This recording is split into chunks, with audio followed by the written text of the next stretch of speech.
cast my mind to Calvary, where Jesus bled and died for me.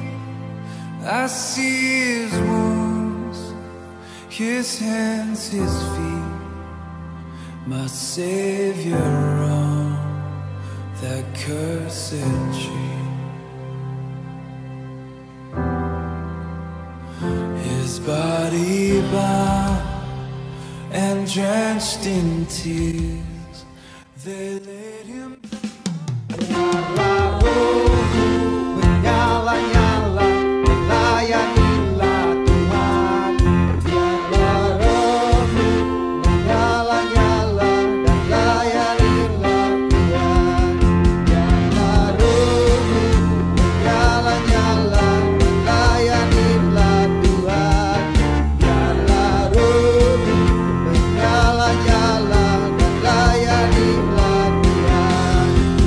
Biarlah rohmu menyala-nyala dan layanilah Tuhan. Biarlah rohmu menyala-nyala dan layanilah Tuhan. Ada banyak waktu, biarlah dan jangan lalai. Pekerjaan besar menunggu, ladang siap dituai. Tanggalkan segala beban dan dosa yang berikan. Berlari pada tujuan panggilan surgawi. Biarlah rohmu menyala-nyala dan layanilah Tuhan. Biarlah rohmu menyala-nyala dan layanilah Tuhan. Biarlah rohmu menyala-nyala dan layanilah Tuhan. Biarlah rohmu menyala-nyala dan layanilah Tuhan. Biarlah rohmu menyala-nyala dan layanilah Tuhan. Biarlah rohmu menyala-nyala dan layanilah Tuhan. Biarlah rohmu menyala-nyala dan layanilah Tuhan.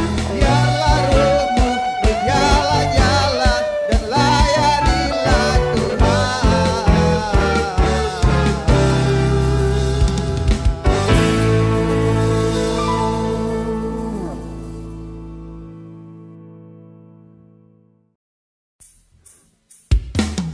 Segala pujian, hormat, kemuliaan hanya bagi-Mu Tuhan. Engkau Raja di atas segala raja, yang layak ditinggikan, yang layak diagungkan.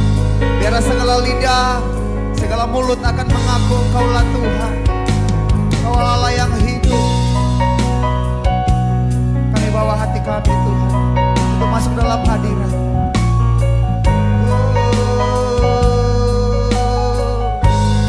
Mari sama-sama katakan, kemanakah aku dapat pergi, menjauhi rohmu yang suci, Kau sahabat, amin, dan Kau dekat.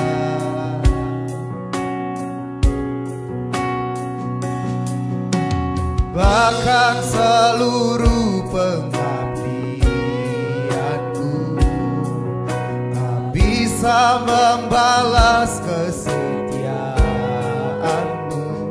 Sungguh mulia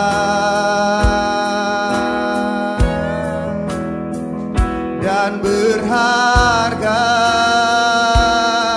Sama-sama katakan,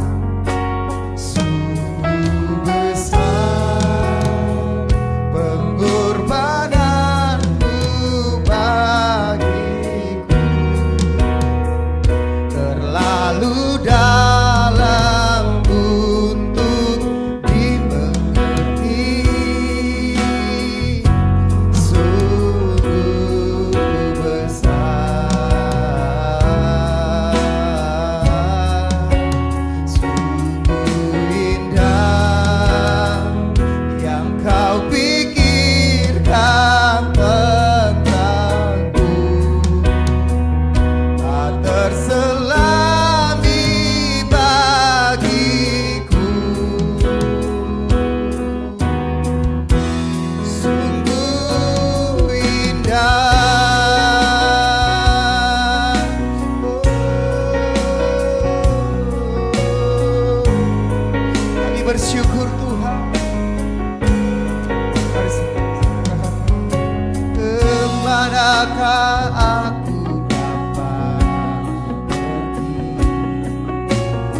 menjauhi rohmu yang suci, kau sahabat.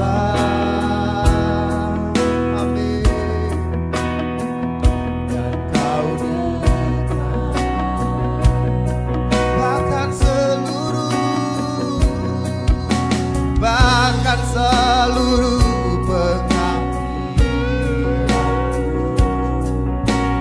bisa membalas kesetiaan, sungguh mulia dan berharga. Sungguh besar pengorbananmu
pengorbananmu bagiku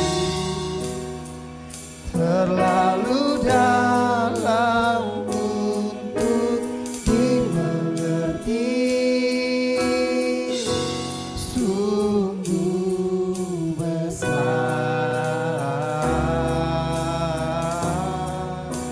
sungguh indah yang kau pikirkan tentangku, tak terselami bagiku.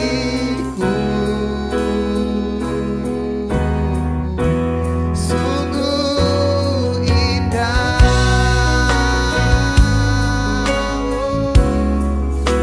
sungguh indah, sungguh indah.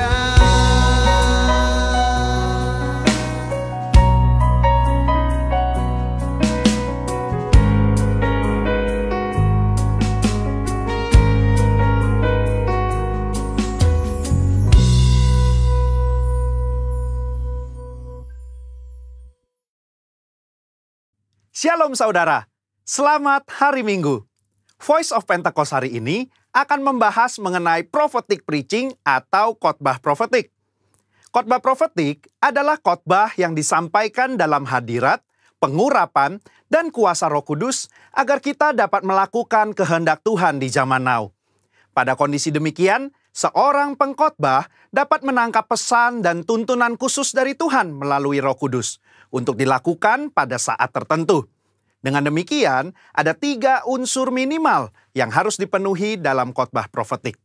Pertama, hadirat, pengurapan, dan kuasa Roh Kudus.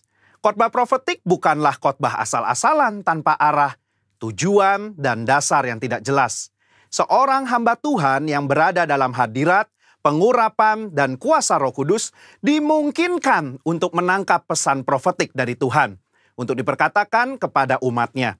Seseorang yang mungkin bukan dari golongan Pentakosta dan tidak mempercayai bahwa karunia-karunia Roh Kudus masih ada di zaman sekarang ini, mungkin tidak sependapat dengan konsep khotbah profetik ini. Akan tetapi, hal itu tidak menjadi alasan seseorang untuk menghakimi bahwa praktek spiritualitas Pentakosta ini adalah hal yang salah dan tidak biblikal. Kedua, petunjuk atau arahan Tuhan. Di dalam Kisah Para Rasul 1 ayat 2, dikatakan bahwa sampai pada hari ia terangkat, sebelum itu ia telah memberi perintahnya oleh Roh Kudus kepada rasul-rasul yang dipilihnya. Ini merupakan gambaran bahwa insan Pentakosta juga dapat menerima perintah dan tuntunan Tuhan melalui Roh Kudus. Dalam ayat ini tidak dikatakan bahwa Tuhan Yesus memberi perintah kepada murid-murid melalui firman Tuhan yang tertulis, melainkan melalui Roh Kudus. Hal inilah yang mendasari bahwa pengkhotbah Pentakosta cenderung membawa dimensi yang baru ke dalam persiapan khotbah, yaitu dengan menafsirkan ayat demi ayat di dalam konteks Alkitab dan tuntunan Roh Kudus untuk pendengar di zaman now. Yang ketiga, kehendak Tuhan pada zaman now. Ciri khas dari khotbah profetik adalah bagaimana memaknai firman Tuhan yang tertulis menjadi tuntunan roh kepada jemaatnya di setiap zaman. Kita percaya firman Tuhan berlaku dan aplikatif dalam setiap kondisi dan situasi. Nah, hal ini membutuhkan kepekaan dalam mendengarkan suara Roh Kudus atas apa yang Tuhan sedang katakan. Sebagai contoh, di dalam 2 Samuel 5 ayat 17-25, Daud sedang berperang dengan orang Filistin. Sebelum Daud maju berperang, dia bertanya kepada Tuhan untuk strateginya. Dan Tuhan menjawab, majulah. Maka Daud maju dan memukul kalah di tahap pertama. Lalu beberapa ayat setelahnya, orang Filistin mau melawan lagi. Dan apa kata Tuhan? Sekarang kata Tuhan, bukan majulah, melainkan janganlah maju, tetapi buatlah gerakan lingkaran sampai ke belakang mereka. Inilah yang dikatakan orang Pentakosta ketika kita menekankan khotbah profetik yang mengikuti tuntunan roh. Kalau Daud tidak bertanya dan mendengarkan Tuhan pada serangan yang kedua, bisa jadi dia kalah karena berasumsi strategi Tuhan sama dengan yang pertama. Umat Tuhan di zaman now juga harus peka dan dengar-dengaran dengan suara roh. Apa yang menjadi tuntunannya hari demi hari dan minggu demi minggu. Sehubungan dengan pembahasan ketiga unsur khotbah profetik di atas, maka pesan Tuhan dalam khotbah profetik terkait menengking badai dan masuk dalam persembunyian bukanlah sebuah inkonsistensi maupun khotbah plin-plan yang membuat jemaat bingung, melainkan pesan Tuhan yang progresif terkait dengan apa yang menjadi kehendak Tuhan yang harus disampaikan kepada jemaat untuk dilakukan. Alkitab juga memberikan contoh yang sangat kuat tentang khotbah profetik, di mana para rasul mencari solusi atas sebuah masalah dengan tuntunan Roh Kudus, firman Tuhan, dan komunitas orang percaya saat itu. Di dalam Kisah Para Rasul 15, di sana sedang terjadi masalah di gereja mula-mula, di mana orang non-Yahudi diminta untuk disunat dan mengikuti hukum Musa. Apa yang para pemimpin lakukan di dalam memutuskan hal tersebut? Kisah Para Rasul 15 ayat 15-17, Yakobus mengutip firman Tuhan dari Amos dan dia menafsirkan ayat tersebut menurut konteks pada zaman itu dengan menyederhanakan ratusan hukum Taurat menjadi beberapa hal saja, yaitu tidak boleh makan makanan yang dipersembahkan kepada berhala, jauh dari percabulan dan daging binatang yang mati dicekik, dan dari darah. Ketika mereka mengirim keputusan itu kepada gereja-gereja, itu adalah keputusan Roh Kudus dan keputusan kami. Ini adalah contoh nyata dari khotbah profetik yang menjawab masalah. Yakobus mengutip firman Tuhan dari kitab Amos dan bersama komunitas yang dipenuhi Roh Kudus menafsirkan dan memberikan pesan profetik untuk gereja mula-mula di zaman itu. Hal inilah yang mendasari bagaimana seorang pengkhotbah yang dipenuhi Roh Kudus harus bisa memberikan tuntunan kepada jemaat sesuai dengan kebenaran firman Tuhan pada zaman now. Kesimpulannya, khotbah profetik merupakan khotbah yang dihasilkan dari pengkhotbah yang berada dalam hadirat, pengurapan, dan kuasa Roh Kudus, di mana kondisi tersebut memungkinkan seorang pengkhotbah untuk mendapatkan tuntunan, arahan, dan pesan khusus dari Tuhan melalui Roh Kudus. Sebagai insan Pentakosta, kita juga menerima dan merindukan khotbah-khotbah yang profetik di seluruh komunitas kudus dimanapun kita berada. Pesan profetik ini memungkinkan seseorang untuk menangkap dan melakukan apa yang menjadi kehendak dan tuntunan Tuhan pada zaman di mana ia hidup. Sehingga dengan penuh keyakinan kita menjalani kehidupan yang berkemenangan bersama Tuhan. Amin. Saudara, untuk penjelasan lebih lengkapnya dari tim teologi kami, jangan lupa buka link yang ada di atas atau scan barcode yang tersedia. Tuhan Yesus memberkati.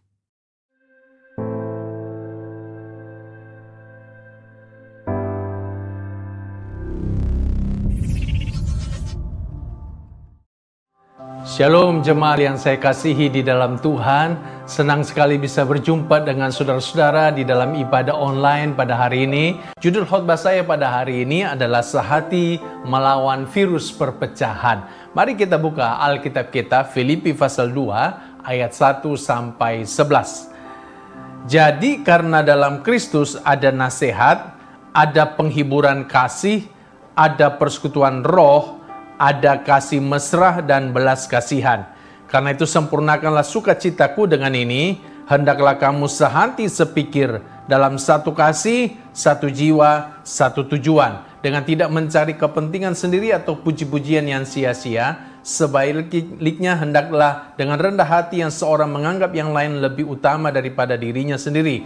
Dan janganlah tiap-tiap orang hanya memperhatikan kepentingannya sendiri, tetapi kepentingan orang lain juga. Hendaklah kamu dalam hidupmu bersama menaruh pikiran, perasaan yang terdapat juga dalam Kristus Yesus, yang walaupun dalam rupa Allah tidak menganggap kesetaraan dengan Allah itu sebagai milik yang harus dipertahankan, melainkan telah mengosongkan dirinya sendiri dan mengambil rupa seorang hamba dan menjadi sama dengan manusia. Dan dalam keadaan sebagai manusia, ia telah merendahkan dirinya dan taat sampai mati, bahkan sampai mati di kayu salib. Itulah sebabnya Allah sangat meninggikan dia dan mengaruniakan kepadanya nama di atas segala nama, supaya dalam nama Yesus bertekuk lutut segala yang ada di langit dan yang di atas bumi dan yang ada di bawah bumi. Dan segala lidah mengaku Yesus Kristus adalah Tuhan bagi kemuliaan Allah Bapa.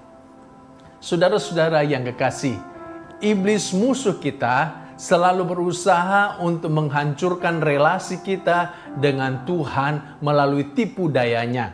Bukan hanya relasi kita dengan Tuhan yang selalu ingin dihancurkan oleh iblis, tetapi juga relasi kita dengan sesama kita selalu ingin dihancurkan oleh iblis melalui perpecahan. Nah, ayat-ayat yang kita baca ini adalah surat yang dituliskan oleh Rasul Paulus yang ditujukan kepada jemaat Filipi pada waktu itu. Salah satu alasannya kenapa Paulus menulis surat kepada mereka adalah karena pada masa itu di jemaat Filipi sedang beredar virus perpecahan. Paulus menulis surat kepada mereka, menasihati mereka supaya mereka tetap berada di dalam kesatuan. Saudara-saudara, bagaimanakah atau apa yang harus kita lakukan untuk bisa menangkal virus perpecahan yang mungkin hari-hari ini sedang menyerang kita, menyerang komunitas kita, menyerang gereja kita, atau menyerang keluarga kita? Mari kita belajar dari pengalaman jemaat Filipi ini. Saudara, ada 3 hal yang sedikitnya harus kita perhatikan supaya kita bisa menangkal virus perpecahan? Yang pertama, kita harus memiliki kesatuan. Di dalam Filipi pasal 2 ayat 1-2, firman Tuhan berkata begini, jadi karena dalam Kristus ada nasihat, ada penghiburan kasih, ada persekutuan roh, ada kasih mesra dan belas kasihan. Karena itu sempurnakanlah sukacitaku dengan ini. Hendaklah kamu sehati sepikir dalam satu kasih, satu jiwa, satu tujuan. Firman Tuhan mengajarkan kepada jemaat Filipi supaya mereka ini memiliki kesatuan. Satu kasih, satu jiwa, satu tujuan. Jadi mereka harus punya satu kesatuan. Dan ini adalah sebuah hal yang sangat penting untuk bisa menangkal virus perpecahan yang ada di tengah-tengah mereka. Saudara-saudaraku, demikian juga kita hari ini harus punya kesatuan supaya kita bisa menangkal virus perpecahan. Ada ungkapan yang berkata begini, bersatu kita teguh, bercerai kita kawin lagi. Oh enggak saudaraku, bercerai kita runtuh. Artinya kalau kita bersatu maka kita akan kuat, kita akan kokoh. Tapi kalau kita bercerai, terpecah-pecah, tercerai-berai, maka kita pasti akan menjadi lemah. Nah, betapa pentingnya kesatuan itu, saudara-saudaraku. Coba perhatikan, sebatang lidi. Kalau sebatang lidi itu gampang dipatahkan. Tapi coba, kalau batangan-batangan lidi itu dikumpulkan, dijadikan menjadi sapu lidi, maka sapu lidi itu kan susah sekali untuk dipatahkan. Kalau kesatuan memang itu akan sulit sekali untuk bisa dihancurkan. Firman Tuhan berkata, tali 3 lembar sulit untuk diputuskan. Kalau selembar talinya gampang diputuskan. Tapi kalau 3 lembar ada kesatuan, maka sulit untuk diputuskan. Karena itu kita harus menjaga kesatuan kita. Kesatuan punya kekuatan untuk bisa menangkal virus perpecahan. Juga selain itu, di dalam kesatuan ada kekuatan yang luar biasa. Saudara masih ingat kisah Menara Babel? Pada waktu itu, orang-orang ingin membangun sebuah menara yang tingginya sampai ke langit. Kalau masa sekarang, orang membangun menara 100 tingkat, 200 tingkat, bukan hal yang mustahil. Kenapa? Karena teknologi sudah sangat maju sekali, sangat canggih sekali, dan gampang untuk bisa membangun menara yang ratusan tingkat. Tapi pada masa dulu, kan teknologi belum maju. Mereka menggunakan alat-alat sederhana. Mereka menggunakan batu bata, lalu kemudian tergala-gala yang menjadi perekatnya. Bagaimana mungkin mereka bisa membangun sebuah menara yang ujungnya sampai ke langit? Ya mungkin saja. Kenapa sampai mereka berhasil membangun menara yang luar biasa itu? Saudara, dalam Kejadian pasal 11 ayat 1 dikatakan, karena pada waktu itu di seluruh bumi hanya satu bahasanya, satu logatnya. Artinya waktu itu ada kesatuan yang luar biasa. Kesatuan itulah yang membuat mereka berhasil membangun menara yang luar biasa tingginya itu. Jadi saudara lihat, kalau kita punya satu kesatuan, maka kita punya kekuatan yang luar biasa. Karena itu saya mendorong saudara-saudara, jagalah kesatuanmu di dalam gereja, di dalam komunitas, di dalam keluarga, jagalah kesatuan. Kalau kita punya kesatuan, maka kita akan punya kekuatan membangun yang luar biasa. Ada seorang anak namanya Song Hong Yang. Dia dikenal sebagai gadis bola basket. Dalam usia tadinya dia garis normal, tapi waktu usia 4 tahun dia mengalami kecelakaan.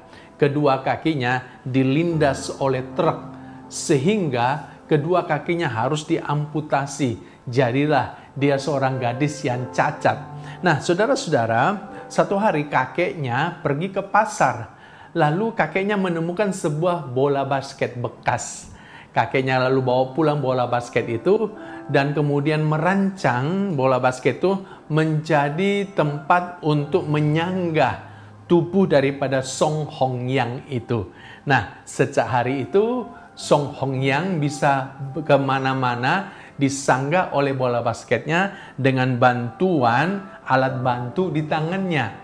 Nah, saudara-saudaraku, tentunya untuk gadis yang cacat seperti ini, kita berpikir pasti semangatnya akan padam. Pasti dia akan menjadi gadis yang minder. Tapi ternyata tidak. Dia tetap bersemangat. Dia kebetulan suka renang. Dan dia mulai berlatih renang. Dan dia menjadi atlet renang. Bahkan dalam Paralimpik Nasional China, Song Hongyang ini berhasil meraih 3 medali di kejuaraan renang. Luar biasa, dia menjadi atlet yang berprestasi. Dan sekarang ini Song Hongyang hidup seperti manusia biasa. Dia menggunakan 2 kaki palsu dan dia bisa melanjutkan kehidupannya dan memiliki masa depan yang cerah. Nah, apa rahasianya? Kenapa Song Hongyang yang cacat itu kemudian bisa berprestasi, bahkan bisa hidup senormal seperti manusia biasa? Karena kekuatan kesatuan keluarganya. Rupa-rupanya keluarganya, papa mamanya, kakeknya, saudara-saudaranya itu bersatu hati memberikan dukungan kepada Song Hongyang. Itulah sebabnya Song Hongyang tetap bersemangat di dalam hidupnya. Saudara-saudara, kalau keluarga itu punya kesatuan, maka masalah apapun dalam keluarga, masalah ekonomi, masalah penyakit, krisis yang sedang menghadang di depan, itu akan bisa diatasi. Kita akan bisa menjadi pemenang kalau kita punya kekuatan kesatuan dalam keluarga. Saya mendorong setiap saudara-saudara, milikilah kesatuan ini, baik dalam keluargamu, dalam komunitasmu, maupun di gerejamu. Kesatuan itu bisa terjadi bila setiap orang memperhatikan kepentingan orang lain. Sebaliknya, perpecahan akan terjadi kalau setiap orang hanya memperhatikan kepentingan dirinya sendiri. Dalam ayat 4 dari Filipi pasal 2 dikatakan, janganlah tiap-tiap orang hanya memperhatikan kepentingannya sendiri, tetapi kepentingan orang lain juga. Jadi jangan kita ini hanya memperhatikan kepentingan kita, lalu kita tidak mau perhatikan kepentingan orang lain. Ya memang betul kita punya kepentingan, tapi jangan hanya melulu kita egois, hanya kita yang kita perhatikan. Ingat, kita juga harus perhatikan kepentingan orang lain, peduli pada kepentingan orang lain. Dengan demikian akan terjadi kesatuan. Tapi kalau kita hanya perhatikan kepentingan kita saja, kita egois, kita selfish, maka pasti perpecahan akan terjadi di dalam komunitas itu. Saudara-saudara, The Great Wall of China atau Tembok Besar Cina, salah satu dari 7 warisan dunia UNESCO dan menjadi objek pariwisata di China yang sangat terkenal. Kalau mengunjungi China harus pergi ke Tembok China ini. Sebab apa? Sebab ini objek wisata yang luar biasa. Panjangnya itu 8.851 km. Usianya sudah kurang lebih 2000 tahun. Dan dia pertama kali dibangun oleh Kaisar Qin Shi Huang. Dan dibangunnya, durasinya, lamanya dibangun itu berabad-abad. Ada 3 dinasti kerajaan yang melanjutkan pembangunan itu. Dinasti Qing, dinasti Han, dan dinasti Ming. Nah, ini sebenarnya Tembok China itu adalah simbol kesatuan yang luar biasa. Dibangun tujuannya apa? Untuk menjaga, untuk membentengi, melindungi kerajaan dari serangan-serangan musuh. Dan satu hari ternyata akhirnya musuh berhasil memasuki Tembok China dan mengalahkan kerajaan. Ketika diselidiki, kenapa sampai tembok lambang kesatuan ini bisa ditembus oleh musuh? Ternyata penjaga tembok ini itu disuap, disogok oleh musuh gara-gara satu orang yang mementingkan dirinya sendiri, yang gila dengan uang dan mau disogok, disuap oleh musuh. Akhirnya hancurlah kerajaan itu, hancurlah kesatuan. Karena apa? Karena ada orang yang mementingkan diri sendiri. Saudara-saudara, Jangan sampai kita menjadi orang yang selfish, hanya perhatikan diri kita. Ingat baik-baik, kita belajar juga perhatikan kepentingan orang lain. Mendahulukan kepentingan orang lain, maka akan terciptalah kesatuan. Dan kalau kesatuan tercipta, maka kita akan bisa menangkal virus perpecahan. Yang kedua, apa yang harus kita lakukan untuk menangkal virus perpecahan? Yang kedua, kita harus belajar merendahkan diri seperti Kristus. Dalam Filipi 2 ayat 6 sampai 8, maka firman Tuhan mengajarkan kepada jemaat Filipi supaya mereka itu belajar meneladani Kristus. Dalam hal apa mereka harus belajar meneladani Kristus? Yaitu dalam hal mereka itu harus merendahkan diri mereka. Kristus itu setara dengan Allah. Maksudnya Kristus adalah Allah sendiri. Tetapi coba lihat, Kristus yang Allah sendiri dalam ayat 7 dikatakan dia mau kosongkan dirinya dan dia mau menjadi seperti, dan dia mau menjadi manusia, bahkan menjadi hamba dari manusia. Saudara, ini kerendahan hati yang luar biasa. Coba bayangkan, seorang Allah itu mau jadi manusia dan jadi hamba waktu dia jadi manusia. Ini kerendahan hati yang luar biasa. Tapi teladan kerendahan hati inilah yang harus kita ikuti. Karena ketika kita rendah hati, maka kita akan bisa menangkal virus perpecahan di dalam komunitas kita. Saudara-saudaraku, orang yang rendah hati itu sebenarnya adalah orang yang rela melepaskan haknya dan tidak menuntut haknya. Seperti Kristus. Kristus itu rela melepaskan haknya. Dia punya hak sebenarnya sebagai seorang Allah. Tapi dia tidak menuntut haknya sebagai Allah itu. Dia rela melepaskan haknya dan menjadi seorang manusia. Kerendahan hati seperti inilah yang perlu kita miliki, saudaraku. Seringkali terjadi perpecahan dalam komunitas kita. Kenapa? Karena kita ini menuntut hak. Hak untuk dilayani, hak untuk dihormati, hak untuk dihargai, hak untuk dipedulikan, hak untuk dikasihi. Kita terlalu banyak menuntut hak. Dan ketika kita tidak mendapatkan apa yang kita tuntut, kita menjadi kecewa. Kita menjadi sakit hati. Lalu kemudian kita jadi toksik kepada komunitas kita. Kita mulai mempengaruhi orang-orang untuk juga sakit hati kepada gereja, sakit hati kepada komunitas. Lalu kita bikin, saudaraku, komunitas sakit hati, KSH. Kita bikin komunitas kurang kasih, KKK. Kita bikin komunitas kurang perhatian, KKP. Kita bikin komunitas kurang dipedulikan, KKD, saudara-saudaraku. Dan akhirnya terjadilah perpecahan di dalam gereja kita. Satu hari saya mengikuti sebuah seminar yang diadakan di sebuah negara yang lain. Dan kebetulan lumayan banyak pesertanya. Ada sekitar 20-30 orang dari beberapa gereja. Nah, waktu kami berkumpul di bandara, saya dikenalkan dengan seorang bapak. Saya tidak kenal bapak itu juga tidak kenal saya. Saya perkenalkan diri saya Hengki, dan dia juga perkenalkan namanya. Dan kalimat pertama yang keluar dari mulutnya setelah perkenalan itu adalah, saya itu tidak suka pendeta. Dan dia mulai menjelek-jelekan pendeta. Pendeta itu begini, pendeta ini, saya ini sakit hati sama gereja. Dan kemudian dia bilang begini, tahu nggak Pak, di rumah saya itu ada persekutuan doa yang anggotanya semuanya orang-orang yang sakit hati kepada pendeta, yang kecewa kepada gereja. Waduh, saya kaget juga, saudaraku, ada persekutuan doa seperti itu ya. Persekutuan doa barisan sakit hati kepada pendeta.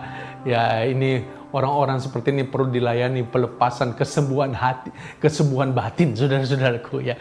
Tapi ada, saudaraku, ya, karena orang itu menuntut hak untuk dikasihi, dihormati, dihargai, untuk diperhatikan, akhirnya kemudian menjadi kecewa dan sakit hati. Terjadilah perpecahan. Nah, jadilah orang yang rendah hati. yang rela melepaskan haknya.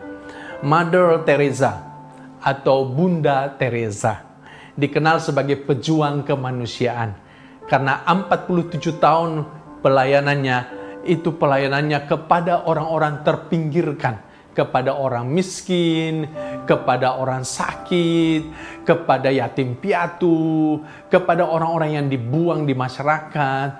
Saudara-saudaraku, dia itu suka melayani orang-orang lepra, bahkan orang-orang lepra itu, orang yang sakit lepra itu dirawat oleh dia, dimandikan oleh dia. Orang-orang yang meninggal karena lepra itu kemudian dikuburkan oleh Mother Teresa, dan pelayanannya luar biasa. Tahun 1979 dia diberikan hadiah Nobel perdamaian. Waktu dia meninggal, upacara pemakamannya itu disiarkan secara langsung ke seluruh dunia. Ini orang hebat, ini orang yang luar biasa. Nah, ada cerita satu hari dia berkunjung ke penjara karena ingin mengunjungi salah seorang narapidana di penjara itu. Waktu dia tiba di penjara Kalkuta, ternyata belum jam besuknya, sehingga penjara masih tutup. Dan Mother Teresa bersama dengan rombongannya terpaksa harus menunggu di luar, tentunya di bawah terik matahari.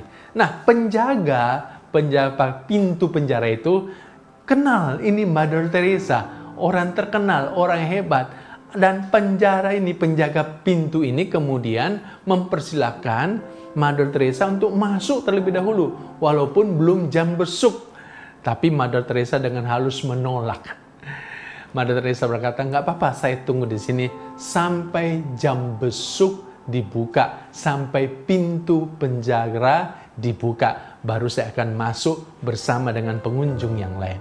Saudara-saudaraku, Mother Teresa ini contoh seorang yang rendah hati, yang tidak ingin diistimewakan, yang tidak menuntut diistimewakan, yang tidak menuntut untuk dihargai, tidak menuntut untuk dilayani, dia tidak menuntut untuk menjadi tamu VIP. Saudara, mari kita belajar untuk punya kerendahan hati seperti itu. Kalau kita punya kerendahan hati seperti ini, maka pasti kesatuan akan terjadi dan virus perpecahan pasti akan dikalahkan. Ketika Musa mengangkat tangan, maka menanglah Yosua dan Israel. Tapi ketika tangan Musa turun, maka kalahlah orang Israel. Nah, kan kalau angkat tangan lama-lama capek juga. Lama-lama tangannya Musa ini mulai turun, sehingga orang Israel mulai kalah dalam peperangan. Melihat hal itu, Harun dan Hur berinisiatif. Mereka mengambil sebuah batu, lalu mendudukkan Musa, lalu kemudian Harun menopang tangan Musa di sebelah kiri, dan Hur menopang tangan Musa yang di sebelah kanan. Saudaraku, menurut siapakah Harun itu? Harun itu ternyata adalah kakaknya Musa. Dan siapakah Hur itu? Menurut cerita tradisi, Hur itu ternyata adalah suaminya Miriam, kakaknya Musa. Artinya, dalam hierarki keluarga, Harun dan Hur ini lebih senior daripada Musa.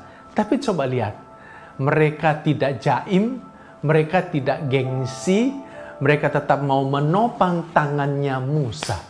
Untuk apa? Untuk kemuliaan nama Tuhan, untuk kemenangan bangsa Israel.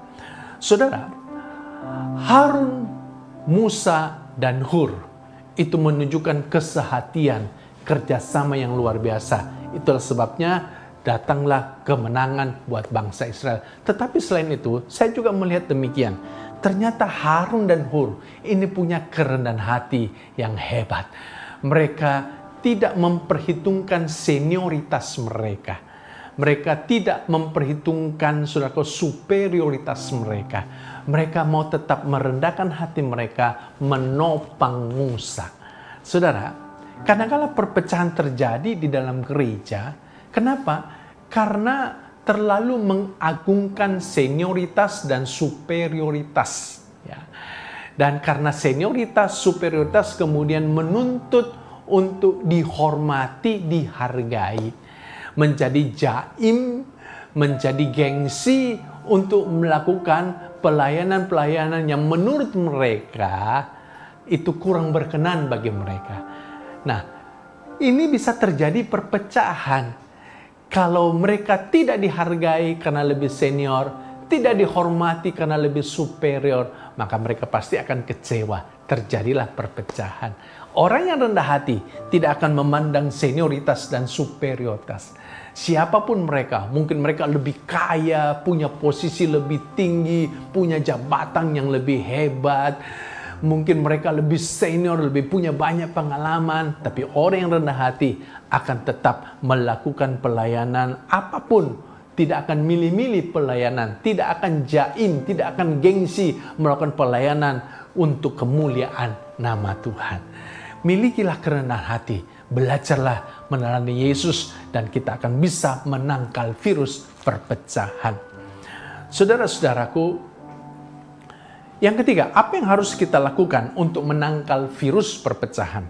Yang ketiga, kita harus melakukan segala sesuatu dengan tulus. Memiliki ketulusan hati akan dapat menangkal virus perpecahan.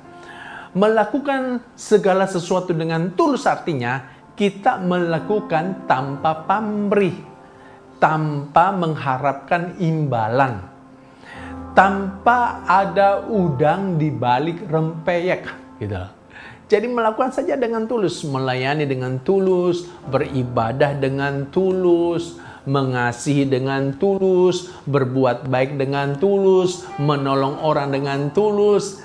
Itu akan menangkal virus perpecahan. Saudara-saudaraku, seringkali kita ini melakukan segala sesuatu kadang-kadang kurang tulus. Kita ada pamrih-pamrihnya. Kita ada harapan-harapan ingin mendapatkan imbalan, ingin dihormati. Nah, ketika kita tidak mendapatkan apa yang kita harapkan, kita bisa kecewa. Ya tadi, akhirnya kita bikin barisan sakit hati, barisan orang kecewa. Terjadilah perpecahan di dalam gereja. Filipi pasal 2 ayat 14 berkata, lakukan segala sesuatu dengan tidak bersungut-sungut dan berbantah-bantah. Orang yang tulus itu tidak suka bersungut-sungut, tidak suka berbantah-bantah. Orang yang melakukan dengan tulus, maka saudaraku, walaupun mungkin pelayanannya berat, pekerjaannya banyak, tugasnya banyak, dia tidak akan bersungut-sungut, dia tidak akan ngomel, dia akan terima dengan sukacita. Kenapa? Karena dia tulus melakukannya untuk Tuhan. Dia tidak berbantah-bantah, ya, merasa kamu kurang kerjanya, aku lebih berat kerjanya, ya, kamu kurang pengorbanannya, aku lebih banyak pengorbanannya. Kamu kurang sumbangannya, aku lebih banyak sumbangannya, gitu loh. Ya. Dan mulai menghakimi orang, menyalahkan orang, tidak. Ya. Orang yang tulus tidak akan mempermalukan orang. Orang yang tulus akan selalu menghormati orang lain. Walaupun mungkin orang lain tidak bekerja lebih keras seperti dia, tidak melayani sama seperti dia, tapi dia tetap menghormati, dia tidak mempermalukan orang lain. Itu namanya kita melakukan dengan tulus. Saudara, satu hari Perdana Menteri India, Jawaharlal Nehru, mengadakan kunjungan kenegaraan ke Indonesia. Dan Presiden Soekarno yang waktu itu menjadi presiden, kemudian mengundang Perdana Menteri Nehru ini dari India untuk jamuan makan siang di Istana Negara. Datanglah Nehru bersama istrinya ke istana, lalu dijamu makan siang oleh Presiden Soekarno. Dan di meja makan itu ada kobokan. Tahu kobokan ya, saudara-saudaraku? Nah, Nehru kan tidak tahu kobokan itu adalah untuk mencuci tangan. Dia pikir itu air minuman. Nehru kemudian mengambil kobokan itu lalu meminumnya. Dan saudara-saudaraku, dan itu disaksikan oleh banyak orang di meja makan. Dan apa yang Soekarno lakukan?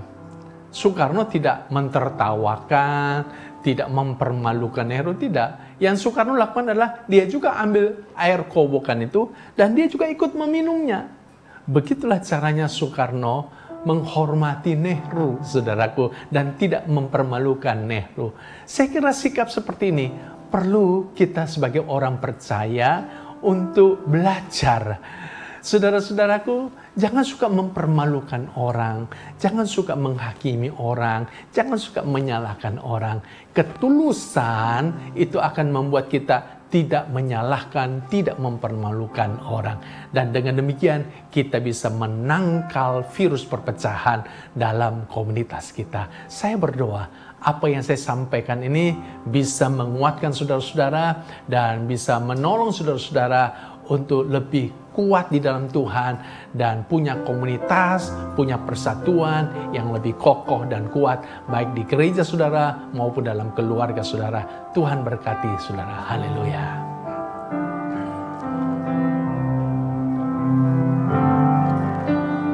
Ubah hatiku seputih hatimu, setulus salibmu, kasihmu Tuhan. Biar mataku seperti matamu, pancarkan kasih-Mu. Ku mau jadi seperti-Mu. Ubah hatiku.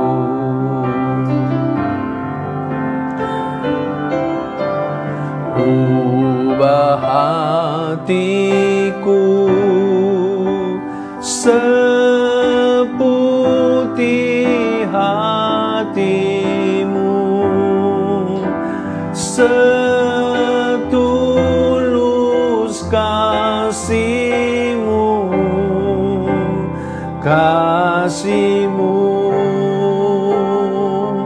Tuhan. Biar mataku seperti matamu, pancarkan kasih-Mu. Ku mau jadi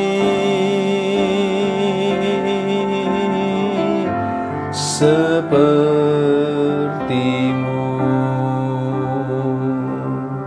Kami mengucap syukur Tuhan, firman Tuhan sudah disampaikan, kami terima dengan sukacita, kami simpan dalam hati kami mau mempraktekkannya dalam kehidupan kami mau menangkal semua virus perpecahan di dalam gereja kami, dalam komunitas kami, bahkan di rumah kami, sehingga kami punya keluarga yang kokoh dan kuat, gereja yang kokoh dan kuat, persatuan kami kuat.